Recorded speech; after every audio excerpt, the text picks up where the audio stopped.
കഴിഞ്ഞ ദിവസമായിരുന്നു നന്ദഗോവിന്ദൻ ഭജൻസിന്റെ ഒരു ക്രിസ്തീയ ഗാനത്തിനെതിരെ വലിയൊരു പ്രസ്താവന ഉണ്ടായത്. വേറെ ആരുമല്ല, ഹിന്ദു ആക്ടിവിസ്റ്റ് ആയിട്ടുള്ള പി ശശികലയായിരുന്നു ആ പ്രസ്താവന നടത്തിയത്. പക്ഷേ ശശികലയ്ക്ക് വലിയ രീതിയിലുള്ള തിരിച്ചടി, അതായത് വർഗീയവാദികൾക്ക് കനത്ത തിരിച്ചടി ഉണ്ടായിരിക്കുകയാണ്.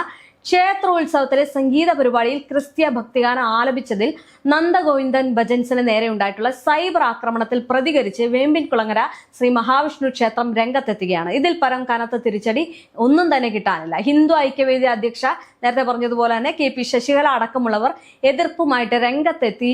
അതോടെയാണ് ക്ഷേത്രം പ്രതിഷേധം രേഖപ്പെടുത്തിക്കൊണ്ട് രംഗത്ത് വന്നത്. ഒന്ന് ആലോചിച്ച് നോക്കൂ, ഒരു ഗ്രാമം, ഒരു ഉത്സവം നടക്കുന്നു. ആ ഉത്സവത്തിൽ മതങ്ങളോ ജാതിയോ ഒന്നും തന്നെ ഇല്ലാതെ മതജാതി ഭേദമന്യേ അവർ അതിൽ പങ്കെടുക്കുന്നു, വളരെ വിശ്വാസം കൊണ്ടാടുന്നു, പരസ്പരം ബഹുമാനിക്കുന്നു. അതുകൊണ്ട് തന്നെ അങ്ങോട്ടും ഇങ്ങോട്ടുമുള്ള സ്നേഹാദരവും നടത്തുന്നു. ഒരു അമ്പലത്തിൽ ഒരു ക്രിസ്തീയ ഭക്തിഗാനം പാടുന്നു. ഒന്ന് ആലോചിച്ച് നോക്കിക്കേ, എത്രത്തോളമാണ് അവർ സന്തോഷമായിട്ട് അങ്ങോട്ടും ഇങ്ങോട്ടും ബഹുമാനിച്ച് മുന്നോട്ട് പോകുന്നത് എന്ന്. അവിടെയാണ് ഈ വർഗീയവാദം പറഞ്ഞുകൊണ്ട് പി ശശികലെ പോലുള്ളവർ രംഗത്തെത്തുന്നത്. മനുഷ്യനെ തമ്മിലടിപ്പിക്കുക, ജാതിയുടെ മതത്തിന്റെയും പേരിൽ പിന്തിരിപ്പിക്കുക, ഇപ്പോഴും ജാതിയുടെ മതത്തിന്റെയും പേരിൽ ആളുകളെ ഭിന്നിപ്പിക്കുക എന്ന ചിന്തയാണ് ഇവർ കൊണ്ട് നടക്കുന്നത്. എന്തായാലും നന്ദഗോവിന്ദൻ ഭജൻസ് ക്ഷേത്രത്തിന് വേണ്ടി ഫ്രീ ആയിട്ട് നടത്തിയ ഒരു പ്രോഗ്രാം ആയിരുന്നു. അത് കുറച്ചു പേർ വളരെയധികം വിവാദത്തിൽ എത്തിച്ചിരിക്കുകയാണ് എന്ന് ക്ഷേത്രഭാവികൾ പ്രസ്താവനയിലൂടെ അറിയിച്ചിട്ടുണ്ട്. കാരണം ഈ ഒരു പ്രസ്താവന അറിയിക്കുമ്പോൾ തന്നെ മറ്റൊരു കാര്യം വ്യക്തമാക്കേണ്ടതുണ്ട്. അത് എന്താണെന്ന് നമുക്ക് ഈ ഒരു വീഡിയോ വഴി കാണാം. എന്നിട്ട് നമുക്ക് അതിലേക്ക് വരാം.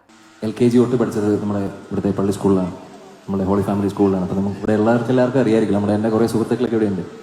നമ്മളുടെ ഈ ഭജന നടക്കുമ്പോൾ തന്നെ ഇത്രയും തിരക്ക് വരുന്ന അറിഞ്ഞിട്ട് നമുക്ക് വേണ്ടി പാർക്കിംഗ് സൗകര്യങ്ങൾ എല്ലാവർക്കും തരുന്നത് അവിടുത്തെ പള്ളി ഗ്രൗണ്ടിലാണ്. ദേശവിളക്ക് എന്നുള്ള നമുക്ക് അടുത്ത ദിവസം ഉണ്ട് നമുക്ക് ദേശവിളക്ക്. അപ്പോൾ ദേശവിളക്ക് ഇവിടെ നടക്കുന്ന സമയത്ത് ദേശം മുഴുവൻ വിളക്കുകളാണ്. ആ സമയത്ത് ഇവിടെ പള്ളിയിലും വിളക്കുകൾ എത്തിക്കാറുണ്ട്. അപ്പോൾ അങ്ങനെ പോകുന്നൊരു നാടാണ്. അപ്പം ഇപ്പോൾ ഈ ഒരു കാലഘട്ടത്തിൽ മതസൗഹാർദ്ദം എന്നൊക്കെ പറയുമ്പോൾ എന്തൊക്കെ പ്രശ്നം പോലെയൊക്കെ പല സ്ഥലങ്ങളിൽ ഞാൻ കമന്റുകളൊക്കെ ഉണ്ട്. പക്ഷേ അങ്ങനെയൊന്നും ഞങ്ങൾക്ക് അറിയത്തില്ലാത്ത കാലഘട്ടത്തിൽ ജീവിച്ച മനുഷ്യന്മാരാണ് ഞങ്ങൾ. അപ്പോൾ ഇന്ന് ഭജന കേൾക്കാൻ വേണ്ടിയിട്ട് എനിക്കറിയാം, ഇന്ന് തിരുവനന്തപുരത്ത് നിന്ന് ക്രിസ്ത്യൻസ് ആയിട്ടുള്ള എന്നെ പഠിപ്പിച്ച ടീച്ചറിൻ്റെയൊക്കെ സിസ്റ്റേഴ്സൊക്കെ ഇവിടെ വന്നിട്ടുണ്ട്. അവരെ കൂടെ ഉണ്ടാവും. ഒത്തിരി ധാരാളം ആൾക്കാർ വന്നിട്ടുണ്ട് ഇവിടെ. അപ്പോൾ ഒരു കാര്യങ്ങളിലെ വ്യത്യാസമൊന്നും കാണാത്ത ഒരു നാടാണ്. അപ്പം നമുക്ക് വേണ്ടി ഇത്രയും സൗകര്യങ്ങളെല്ലാം ചെയ്തു തന്ന അവർക്ക് വേണ്ടി ഒരു പാട്ട് നമുക്ക് പാടാമല്ലേ? ഒന്ന് ആലോചിച്ച് നോക്കിക്കേ, അദ്ദേഹം പറഞ്ഞിരിക്കുന്നത്, അതായത് ഈ നന്ദഗോവിന്ദൻ ഭജൻസിലെ ഈ പാട്ട് പാടുന്ന പ്രധാനിയായിട്ടുള്ള ഒരാൾ പറഞ്ഞിരിക്കുന്ന ഒരു കാര്യമാണിത്. അവർ പറഞ്ഞിരിക്കുന്നത് എന്താണ്? ഇത് ഞങ്ങളുടെ ഗ്രാമമാണ്, ഞങ്ങൾ പരസ്പരം സ്നേഹത്തോടെയും ബഹുമാനത്തോടെയും കൊണ്ടുവരുന്നതാണ്. മാത്രമല്ല, ഇന്ന് ഇവിടെ ഈ ഒരു പ്രോഗ്രാം ഒരുക്കുമ്പോൾ ഇവിടുത്തെ ജനങ്ങൾ വരുമ്പോൾ അവർക്ക് വാഹനങ്ങളുടെ അല്ലെങ്കിൽ പാർക്ക് ചെയ്യാനുള്ള സൗകര്യം ഒരുക്കുന്നത് ഇവിടുത്തെ പള്ളി ഭാരവാഹികളാണ്. അപ്പോൾ അവർക്ക് വേണ്ടി ഞാനൊരു പാട്ട് പാടട്ടെ. എന്നെ പഠിപ്പിച്ച അല്ലെങ്കിൽ ഞാൻ LKG തൊട്ട് പഠിച്ച ഒരു പള്ളി സ്കൂളാണിത്. അല്ലെങ്കിൽ അവിടുത്തെ ആളുകൾ എന്നെ കാണാനും അല്ലെങ്കിൽ ഇവിടെ ഈ ഒരു പ്രോഗ്രാമിൽ പങ്കുചേരാനും വരുമ്പോൾ അവർ ഇത്രയേറെ സഹായിക്കുമ്പോഴും സ്നേഹിക്കുമ്പോഴും അവർക്ക് വേണ്ടി ഒരു പാട്ട് പാടട്ടെ എന്ന് പറഞ്ഞുകൊണ്ടായിരുന്നു ഈ നന്ദഗോവിന്ദൻസ് ഭജൻസ് ഈ ഒരു പാട്ട് ആലപിച്ചത്. അതായത് ക്ഷേത്രോത്സവത്തിനിടെ ക്രിസ്തീയ ഒരു ഭക്തിഗാനം ആലപിക്കുന്നു. ആ ഒരു ഭക്തിഗാനം എന്ന് പറയുന്ന അത് വലിയ രീതിയിൽ തന്നെ വിവാദമാക്കി രംഗത്തെത്തുകയാണ്. മറുവശത്ത് ഇവർ പറയുന്നതൊന്ന് ആലോചിച്ച് നോക്കിക്കേ, എത്രത്തോളം ഒരു വർഗീയ വാദങ്ങളാണെന്ന് ഒന്ന് ആലോചിച്ച് നോക്കിക്കേ. ക്ഷേത്രോത്സവത്തിനിടയിൽ ഈ ക്രിസ്തീയ ഗാനം ആലപിച്ചത് കൊണ്ട് തന്നെ ഒരു വർഗീയത കുത്തി നിറച്ചുകൊണ്ട് വലിയ രീതിയിലുള്ള ഒരു തമ്മിലടിപ്പിക്കുന്ന കാര്യത്തിലേക്കാണ് ഈ പി ശശികലെ പോലുള്ളവർ പറയുന്നത്. അതായത് ഹിന്ദു, മുസ്ലിം, ക്രിസ്ത്യൻ, ഇവിടെ മതങ്ങളുണ്ട്, മതത്തിന്റെ പേരിലായിരിക്കണം നമ്മൾ ഹിന്ദുക്കളാണ്, ഒരിക്കലും നമ്മൾ ക്രിസ്ത്യരുടെ അല്ലെങ്കിൽ ക്രിസ്ത്യൻ പാട്ട് പാടരുത് എന്ന രീതിയിലൊക്കെയാണ് ഈ പി ശശികലെ പോലുള്ളവർ പറയുന്നത്. എന്തായാലും പി ശശികല പറഞ്ഞത്, കൊമ്പ് എത്ര ബലമുള്ളതാണെങ്കിലും സ്വയം മുറിച്ചു കഴിഞ്ഞാൽ അത് മുറിയാതിരിക്കില്ലല്ലോ എന്നും, ചിക്കൻ മസാല നല്ലതാണ് പക്ഷേ പായസത്തിലിടരുത് എന്നുമാണ് ശശികല വിമർശിച്ചത്. പക്ഷെ ഈ ഒരു വിമർശനത്തിനെ പ്രതിഷേധിച്ചുകൊണ്ടാണ് എന്തായാലും ഈ ക്ഷേത്ര ഭാരവാഹികൾ രംഗത്തെത്തുന്നത്. ക്ഷേത്രോത്സവത്തിനിടെ ക്രിസ്തീയ ഭക്തിഗാനം ആലപിച്ച നന്ദഗോവിന്ദൻ ഭജൻസിനെതിരെ ഈ പറയുന്ന പി ശശികല നടത്തിയ വിമർശനം എന്ന് പറയുന്നത് വലിയ രീതിയിൽ തന്നെ വിവാദമായിരുന്നു. നന്ദഗോവിന്ദൻ ഭജൻസിന് അനുകൂലമായിട്ട് നിരവധി പേരാണ് രംഗത്തെത്തിയത്. എന്തായാലും കോട്ടയം വേമ്പിൻകുളങ്ങര ക്ഷേത്രോത്സവത്തിനിടയിലായിരുന്നു ഈ പരദേവനെ എന്ന് പറയുന്ന ഗാനം ആലപിച്ചത്. എന്തായാലും വിമർശനം ചിക്കൻ മസാല നല്ലതാണ്, പക്ഷേ പായസത്തിൽ ഇടരുത് എന്നത് വലിയ വിവാദങ്ങൾ സൃഷ്ടിച്ചു. മാത്രമല്ല ഇത് PP ശശികല പറയുന്ന ഒരു വീട്ടമ്മയുടെ ഉപദേശമാണ് എന്നതാണ്. ഇത് ഉപദേശമല്ല, തികച്ചും വർഗീയവാദമാണ്. അതായത് മനുഷ്യന്മാരെ തമ്മിലടിപ്പിക്കുന്ന രീതിയിലുള്ള വർഗീയവാദമാണ് PP ശശികല നടത്തിയത്. അതിൽ യാതൊരു തരത്തിലുള്ള വിട്ടുവീഴ്ചയുമില്ല. എന്തായാലും ക്ഷേത്ര ഭാരവാഹികളുടെ പ്രസ്താവന ശശികലയ്ക്ക് കനത്ത തിരിച്ചടിയായിട്ടുണ്ട്. അവർ പറയുന്നത് ഇങ്ങനെയാണ്: ഈ ഒരു സാഹചര്യത്തിൽ ഒരു കാര്യം പറയാതിരിക്കാൻ വയ്യ. അതും പ്രത്യേകിച്ച് ക്ഷേത്രത്തെ സംബന്ധിച്ചാകുമ്പോൾ നന്ദഗോവിന്ദൻ ഭജൻസ് കഴിഞ്ഞ 14-ാം തീയതി ഒരു പ്രോഗ്രാം ഞങ്ങളുടെ ക്ഷേത്രവുമായിട്ട് ബന്ധപ്പെട്ട് നടത്തിയിരുന്നു. ക്ഷേത്ര പുനർനിർമ്മാണം നടക്കുന്നത് കൊണ്ടും അതിന് ഒരു പ്രചാരണം എന്ന രീതിയിൽ നന്ദഗോവിന്ദൻ ഭജൻസ് ഫ്രീ ആയിട്ട് ക്ഷേത്രത്തിന് വേണ്ടി പാടിയ പ്രോഗ്രാമാണ്. അത് കുറച്ചുപേർ വളരെയധികം വിവാദത്തിൽ എത്തിച്ചിരിക്കുന്നു. ഒരു കാര്യം പ്രത്യേകമായിട്ട് പറയാനുള്ളത്, ഒന്നാമതായി ഈ ഒരു പ്രോഗ്രാം നടന്നത് ക്ഷേത്രം മതിൽക്കെട്ടിനകത്തല്ല, അതിനുള്ളിൽ സ്ഥലമില്ലാതിരുന്നത് കൊണ്ട് വെളിയിൽ ഒരു സ്ഥലം അതിനുവേണ്ടി ഒരുക്കിയെടുക്കുകയാണ് ചെയ്തത്.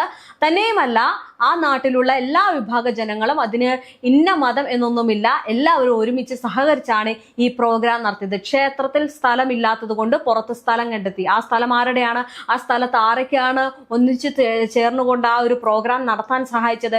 ഇതൊക്കെ PP ശശികലയ്ക്ക് അറിയണ്ട കേട്ടോ. എന്തായാലും അവർ പറഞ്ഞത് ബാക്കിയിലോട്ട് വരാം. നന്ദഗോവിന്ദന്റെ സ്വന്തം തട്ടകം. അവർ വളർന്നത് ഇവിടെ നിന്നാണ്.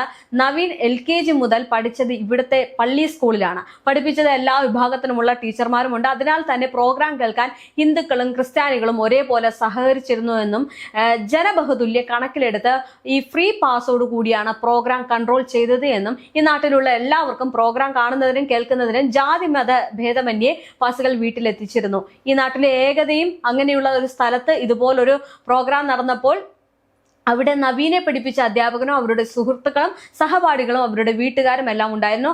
അപ്പോൾ അവിടെ അങ്ങനെ ഒരു ഗാനം പാടുന്നതിൽ ഞങ്ങളെ സംബന്ധിച്ചിടത്തോളം ഒരു തെറ്റും കണ്ടില്ല. അത് വലിയൊരു അപരാധമാണെന്ന് ഞങ്ങൾക്ക് ഒരിക്കലും വിശ്വസിക്കുന്നില്ല.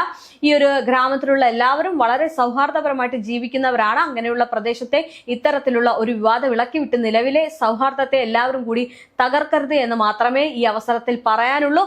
ആരുടെയും വിശ്വാസങ്ങളുടെയോ വികാരങ്ങളെയോ വേദനിപ്പിക്കാനുള്ള ഉദ്ദേശം ഒരിക്കലും ഉണ്ടായിരുന്നില്ല. ഇതാരെങ്കിലും അസ്വസ്ഥരാക്കി എന്നുണ്ടെങ്കിൽ ആ വികാരത്തെ മാനിക്കുന്നു എന്നും നന്ദഗോവിന്ദൻ ഭജൻസും സോഷ്യൽ മീഡിയ പേജിൽ കുറിച്ചിരുന്നു. ഒന്ന് ആലോചിച്ച് നോക്കിക്കേ. ഈ നന്ദഗോവിന്ദൻ എപ്പോഴും ഭക്തി, ഐക്യം, സംഗീതത്തിലൂടെ ആളുകൾക്ക് ഒന്നാകുന്ന ആത്മാവ് എന്നിവയ്ക്കായിട്ട് നിലകൊണ്ടതാണ്. അത് മാറിയിട്ടില്ല. സംഗീതം നന്ദിയും ആദരവും ബന്ധവും പ്രകടിപ്പിക്കാൻ കഴിയുന്ന ഒരു ശക്തിയാണെന്ന് ഞങ്ങൾ വിശ്വസിക്കുന്നു. അതായിരുന്നു ആ നിമിഷത്തിന് പിന്നിലുള്ള ഏക ചിന്ത എന്നാണ് പോസ്റ്റിൽ പറയുന്നത്. അവർ പറയുന്ന വളരെ വ്യക്തമായിട്ടാണ്. അതിൽ എടുത്തു പറയേണ്ട ഒരു കാര്യം, അവിടെ ഒരു ക്ഷേത്രം പണിയുകയാണ്. ആ ക്ഷേത്രം പണിയുന്നതിന്റെ ഭാഗമായിട്ട് ഫ്രീ ആയിട്ടാണ് അവർ ആ പ്രോഗ്രാം നടത്തുന്നത്. എന്തായാലും പ്രോഗ്രാം ഫ്രീ ആയിട്ട് നടത്തുന്നത് പോട്ടെ, ഇനി മറ്റൊരു കാര്യം എടുത്തു പറയേണ്ടത്, അവർ ഫ്രീ പാസ്സാണ് നൽകിയത്. അവിടെ ജാതി മത ഭേദമന്യേ അവിടെ എല്ലാ വീട്ടുകളിലും ആ ഒരു ഫ്രീ പാസ് എത്തിച്ചു കൊടുത്തിരുന്നു എന്നാണ് പറയുന്നത്. ഇതിൽ നിന്ന് രണ്ട് കാര്യങ്ങൾ മനസ്സിലാക്കാം.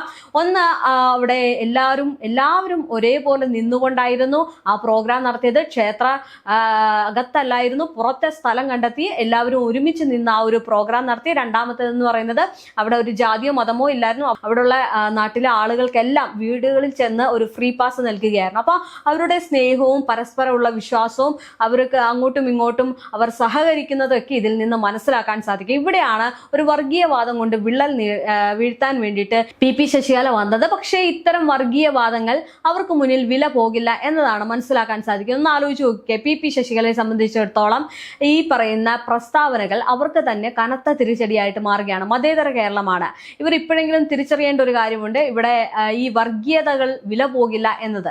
എന്തായാലും ഈ ക്ഷേത്ര ഭാരവാഹികൾ രംഗത്ത് വന്നതോടെ കനത്ത തിരിച്ചടിയാണ് ഈ വർഗീയവാദികൾക്കുണ്ടായിരിക്കുന്നത്. സൈബർ ആക്രമണം നടത്തിയതിന് പിന്നാലെ തന്നെ ഈ പറയുന്ന കമന്റ് ബോക്സുകളിൽ നന്ദഗോവിന്ദൻ ഭജൻസിന് അനുകൂലമായിട്ട് നിരവധി പേർ രംഗത്തെത്തിയതും ഇവർക്ക് കനത്ത തിരിച്ചടിയായിട്ടുണ്ട്.